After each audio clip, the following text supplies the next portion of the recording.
All right, YouTube, you know who it is. It's the modern day Messiah, the modern day God, the voice of wisdom, Dr. Anthony A.J. Pope. My question of the day is,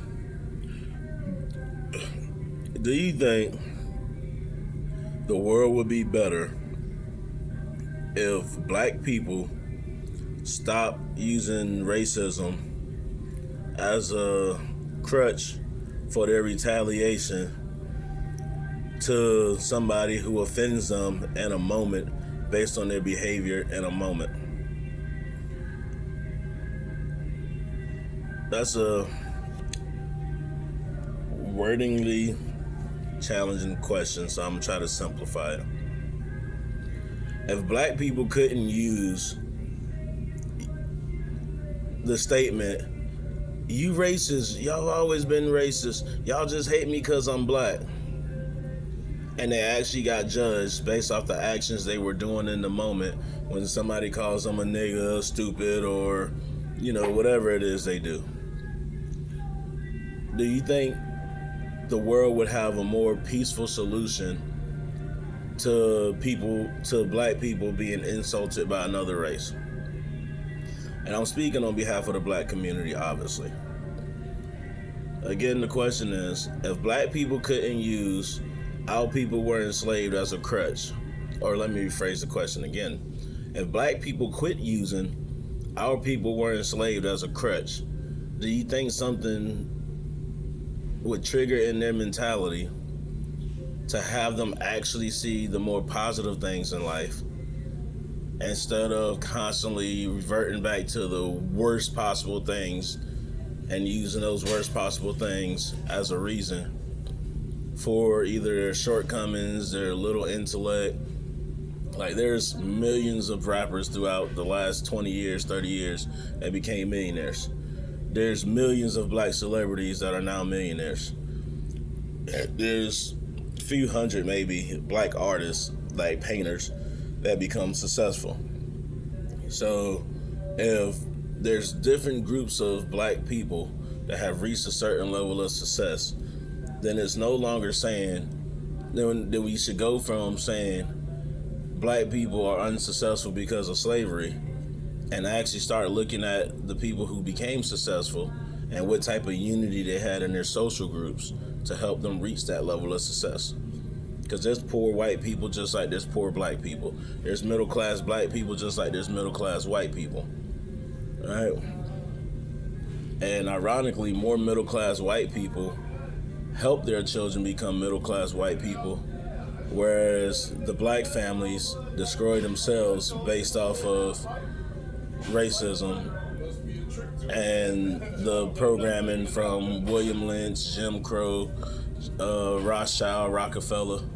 When people get information and they allow that information to stir in their brains, then they start reacting to the information instead of changing how they behave themselves while knowing that information.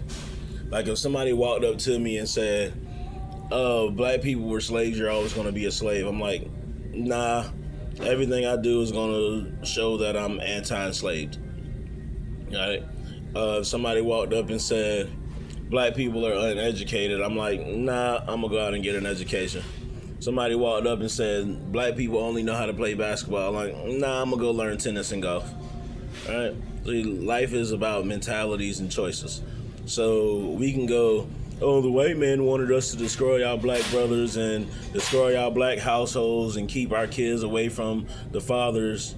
So yeah, let's just do that. Or the white man wanted us to destroy our black men and our children and keep the children away from their fathers. So we're going to fight and do everything we can to make sure our children spend time with their fathers. Life is about a mentality.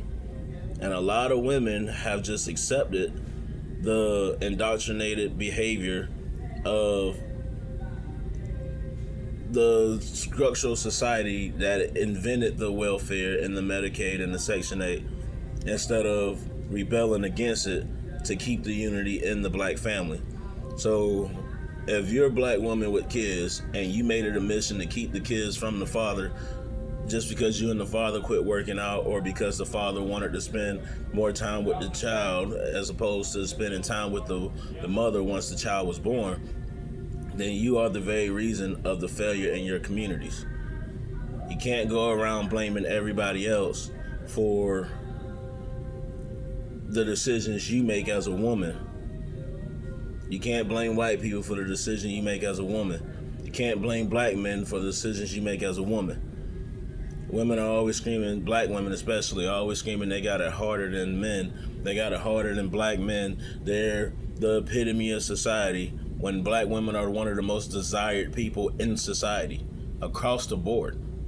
They're the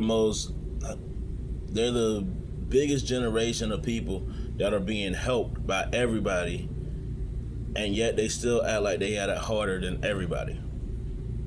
So I recommend you black women changing your mentality. Stop playing victim. Stop playing victor. Stop playing oppressor. Start playing supporter. The more you keep talking about how black men are bad, black men are the worst, black men, you're only adding to the own destructive behaviors and patterns that were started before your birth. If you want to change the world, you must first change yourself. As always, it's to God, the voice of wisdom, the modern day Messiah, Dr. Anthony A.J. Pope.